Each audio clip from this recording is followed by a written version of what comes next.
Welcome back to the show. Check this out. Real headline here. $7.1 trillion Goldman Sachs and Ripple partner BNYMellon tokenizing 7.1 trillion. You're going to lose your mind when you find out what. And Swift, XRP, and HBAR absolutely in bed with one another to the tune of $150 trillion. This may be one hell of an end of a year for all of us. We've got that and so much more. Somebody roll that beautiful intro.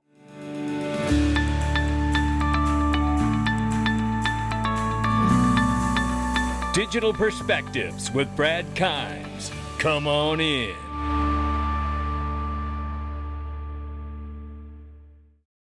Welcome back to the show. You can follow us on X, YouTube, and DigPerspectives.com for exclusive content. Look at this.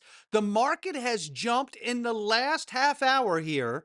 I'm telling you, this is remarkable. We were at $3.89 trillion, and we are now at $4.05 trillion.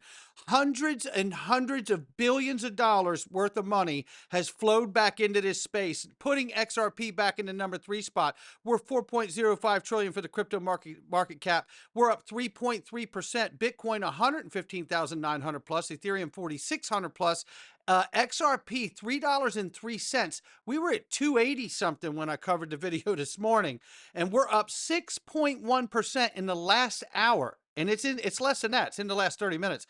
4.6 up on the 24, still off 1.9, but that was eating up a lot of the 6 to 7% that we were off on the 7-day. Look at this. 279, excuse me, and now 302. We've put a lot of money back in XRP, pushing it back to the number 3 spot. We got a lot to tell you about today, and boy, you're going to love it. First of all, you're going to love this. It's Caleb and Brown, Crypto Brokerage. You can speak to your own prime broker 24 hours a day whenever you need the support. Let me tell you something. Multiple layers of security. You're able to put special restrictions on your account to keep you from being hacked. No more worrying about being hacked, or if your transfer went through, or if your market order set correctly. You could talk to a human being about it. It's quite remarkable, the experience. I've seen nothing in the digital asset space be able to give that level to mirror the traditional financial system when it comes to customer service like this. This is quite remarkable, and you're going to love it too, because it's a total game changer. You're not alone. You've got the support you need, and you're going to get it right here. All you got to do is click the link below, or remember, xrpwealth589.com. Sign up today and get started. You're going to love it. Look at this. Federal Reserve Jerome Powell talking at Jackson Hole. Take a listen. In the near term, risks to inflation are tilted to the upside and risks to employment to the downside, a challenging situation. When our goals are in tension like this, our framework calls for us to balance both sides of our dual mandate. Our policy rate is now 100 basis points closer to neutral than it was a year ago, and the stability of the unemployment rate and other labor market measures allows us to proceed carefully as we consider changes to our policy stance. Nonetheless, with policy in restrictive territory, the baseline outlook and the shifting balance of risks may warrant adjusting our policy stance. Monetary policy is not on a preset course. FOMC members will make these decisions based solely on their assessment of the data and its implications for the economic outlook and the balance of risks. And there you have it. Translation: prepare for rate cuts and markets to boom. That's what's coming, ladies and gentlemen. Write that one down. U.S. House bans Fed from issuing or studying central bank digital currency in 2026 defense bill. We all know it. It is the Anti-CBDC Anti-Surveillance Act. I love this. I know you love it too. And this, I believe, is one of the major catalysts for why Jerome Powell doesn't want to cooperate with cutting the rates. That's what I personally believe. My guess is that the Fed and Jerome Powell are mad because they know they're being shut out of the new digital on-chain economy with the passage of the Anti-CBDC Surveillance Act. Ripple, Real USD, XRP plus banking charter, Federal Reserve master account equal the Federal Reserve 2.0 lock-in. That's where I'm at here, ladies and gentlemen. And while we're watching that, take a look at this because you're going to love it. Goldman Sachs and BNYMellon are moving $7.1 trillion money market industry onto blockchain. Well, take a listen. Announcing today they are teaming up for a tokenized money product that could potentially transform the $7 trillion money market industry. This is interesting because stablecoins are kind of like money market. Anyway, Yes, joining they us for are. more, CNBC banking reporter Hugh Sun, who broke this story. Hugh, so tell us about it. Great to be with you, Kelly. Yeah, so lots of excitement over stablecoins because of what just passed last week, the Genius Act. And so notably, Citigroup, Bank of America, JP Morgan talking about issuing their own stablecoin. But what stablecoins can't do, and they don't do, is actually offer a yield. So part of the solution, and that BNY and Goldman Sachs, the reason why they're so excited about this innovation is that, if they have a future in which all these assets reside in the blockchain, they're going to be institutional players. Now we're talking about hedge funds, we're talking about pensions, we're talking about, about corporate treasurers who are going to want to have a yield. And so it's essentially taking the money market industry, which is 7.1 trillion, bringing it to the blockchain and making it transferable in a way. So help me understand this. How is this then different than a dollar, cash, money, or a short-term treasury bill, T-bill? Yeah. What is this? Why do we need this? Okay. I know I'm dense. I'm struggling. No, it's good to talk about, Ryan. So there is the idea, and it's not supported by everybody, that essentially you're going to have a stable coin with a yield as a result of this. And actually, some people are proponents of that. They think that's a good thing. But how are they getting a yield? They're buying T-bills. Well, it's just a money market. You've got money markets when you're in, So the yield's going to be like 1 cent, infinitesimal, effectively. I'm getting close to 3.84%. Yeah, if you go for a money market with a high yield, you can do that. Yeah, and so there is a decent yield on this. Corporate treasurers would want to put their cash, instead of having it at 0%, actually earning a yield close to 3-4%. That's the reason why they would want to do it. And that's exactly right. Not to mention the efficiency of it, the scalability. And when it comes to the stable coin itself, it's always a dollar in value, where the paper dollar in your pocket is not. That is another key component that people just keep losing on, but that's a very real element. Nonetheless, the 7.1 trillion from Goldman Sachs and BNYMellon coming on the blockchain is a massive deal. We know already that Ripple is already partnered with BNYMellon, which will be custodying their RLUSD. BlackRock will follow. They all will follow. Stay tuned. If they don't, they're going to get cannibalized. It's a very real thing. The same BNYMellon that's holding Ripple's real USD reserves partnership has its privileges. You better believe it does.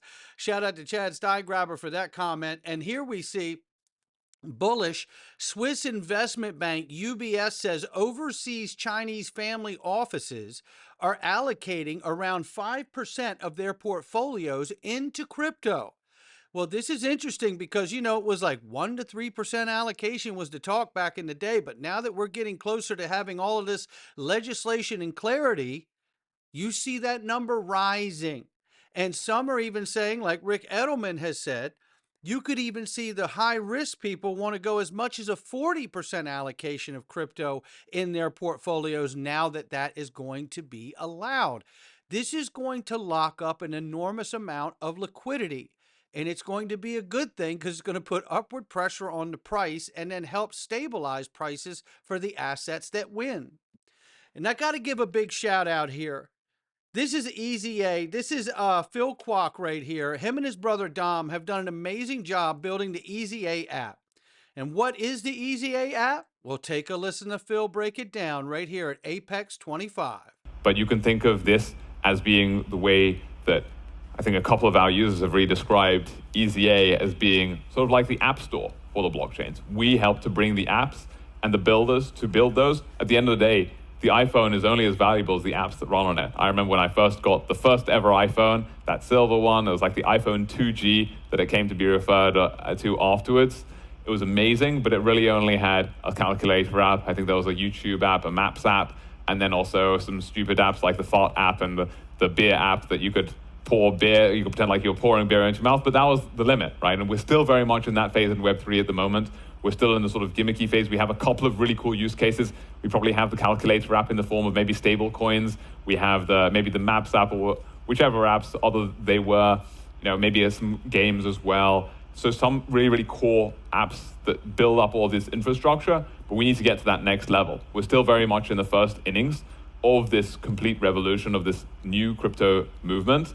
And that's what we're going to be helping to drive forwards with the EZA white paper. But you can There think you have it right there. These guys are just absolute groundbreakers in this space. I love what they're doing. They are the app store for the XRP ledger and other blockchains in the DLT space. It is remarkable what's going on, and so is this. And don't sleep on this, because this is going to unlock the door for the institutions to play with the public ledger and the public decentralized exchange built in to the XRP ledger. Its Credentials Amendment is in 2 weeks activation period on the XRP ledger with 29 yes votes, a crucial compliance building block for the XRP ledger. Next would be decentralized identity, credentials, permission domains, and permission dexes. That's where this is about to go. And I love it because it's right on time with legislation getting passed and becoming law, which, by the way, should be done by Thanksgiving. So we'll see. Global payments leader Swift has quietly begun testing Ripple's XRP ledger and Hedera hashgraph. Now, is this just someone saying this, or is this real? Well, guess what? It's real, signaling one of the strongest moves yet by traditional finance toward integrating blockchain into cross-border transactions. We have shown you for a couple years now, if not more, that Swift has a direct connection with Citi and Ripple. We've even shown you the video where Pegah Soltani from Ripple is sitting in an actual webinar with Swift and Citi and discussing their collaboration, working together on these points. And it's now getting to a place where they're putting it to work. From Vanir Assets, it says Swift to begin live digital asset trials in November 2025, handling 150 trillion transactions. But it gets better.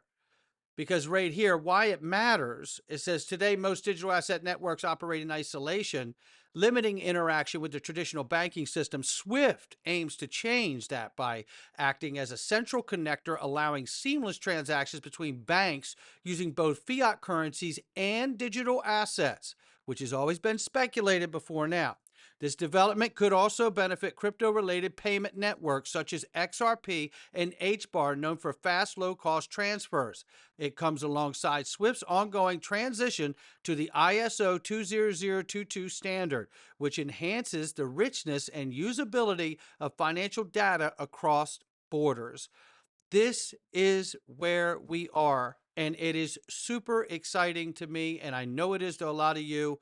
Diana, Invest with D, says XRP to $86, and she's saying that based on this testing, the period that's happening through here for digital assets, knowing that they do 150 trillion a year, which I think that number's low probably, but nonetheless, it's a nice number to work with. And depending on how hard they ramp up this, the question here now isn't really for me if they're going to do this. They're doing this. The question is how much of this will XRP Ledger capture for me? Will they capture 5%? Now, we've heard Brad Garlinghouse and David Schwartz take a stab at how much will the Ripple and the XRP Ledger be doing for Swift in 5 years. And I think Brad Garlinghouse suggested 14%. So somewhere between 10 and 15% in the next 5 years. So you ask yourself, if that's true, and that's an accurate number, how much between now and the next 5 years will we see that accrue? Will we see that grow? Right? That integration of using digital assets. Will it be a 2% a year? Will it be 3% a year? What will that be? Will it be an escalating percentage where they do 1.5% this year, 2.5% next year, 3.5%, so on and so on, right? We don't know the answer. Or will it be hey, you know what? We did this thing and we're opening the gates and we're going to push this thing to a really high price to shut out a lot of retail from being able to play with it. And because it just gets out of it, you just can't get as much when the price is high, right? So it's hard to say where this goes, but we can't lose sight of the fact that we need the legislation for the Clarities Act. We need the tax bill. We also need to get that banking license, that banking charter, and the Federal Reserve master account for Ripple, right? We need to get the ETFs approved. That's going to lock up more XRP, right? And then depending on how much these payment flows take off, this could also contribute to a great demand for institutions and the Swifts and the other financial providers out here to say, wow, I better buy as much of this stuff today as I can because it's going to end up costing me more tomorrow. That's the scenario I want to see us move towards, because that scenario falls in line with the Shane Ellis theory, where the institutions come in and start stair-stepping the price to make it harder and out of reach for retail each time it goes up. And also, if you're bringing liquidity to the network, this could provide a price floor, which I feel is absolutely critical. With everyday liquidity demand, you can provide a price floor for an asset at some point, which then makes it very, very attractive to do lending on, because I don't want to do any lending on something that's extremely volatile where I can get liquidated. However, if I can see that there's a price floor from a certain amount of level of liquidity every single day, then I have a better sense of what I can actually do in a lending situation without being at such a high risk of getting liquidated in the process. That's where we're at here. So with all of that, let's leave it right here, because in fact, if I am correct about this whole SWIFT thing, and if Brad Garlinghouse is correct about capturing 14% in the next 5 years, well, then the XRP escrow is pretty darn important. And you have to wonder how much of that just may be earmarked for people and entities like Swift and Amazon and Google and X and others. Well, you know, it's quite a remarkable conversation and question you're asking there, Paul. That is like, woo, that is the biggie, right? Everybody wants to know, right? You know, first of all, escrow by definition means that you're holding funds for a third party. So right out of the gate, it's Ripple and somebody else is by definition of the word escrow itself. That is quite interesting. So you have to wonder how much of the XRP and escrow could potentially be earmarked for the largest economies of the world, like the G7 and G20. And if you start to look at the proliferation of the XRP ledger and what stable coins are showing up already on the ledger, a good portion of them are G20 nations with the largest economies of the world. So when I look at that, I have to ask myself, how much of that escrow could be earmarked? Because we know from back in the day, history tells us Greg Kidd had a pre-allocated option contract. We know that R3 had a pre-allocated option contract of 5 billion XRP. Do we think for a second that they are the only two entities that were smart enough to earmark and get a pre-allocated option contract for exposure to XRP for future use in the new digital on-chain economy? Now, let's assume that all of that's not real. Let's assume for a second, change gears, that, okay, none of that's real. It's all in the escrow and it doesn't belong to anybody. Okay, great. Then let's just assume what Sal Gilberti said on your show, Paul, that they hold the escrow and then they announce when they get their banking charter in the Federal Reserve master account that we're no longer going to sell any more XRP. And the only XRP available is what's loose liquidity out floating on the exchanges. Thank you for coming. There you have it. That is the question. And then at that point, they would only be providing it to institutional level at that point, and retail would be left with the loose liquidity on the exchanges and competing with the institutions, getting it off. That moment, I believe, is coming very quick. And especially after we get legislation and they know that it is game on when it comes to digital assets in this new on-chain economy. Not financial advice from me or anyone else. I'm loving where this is going. I'll catch all of you on the next one.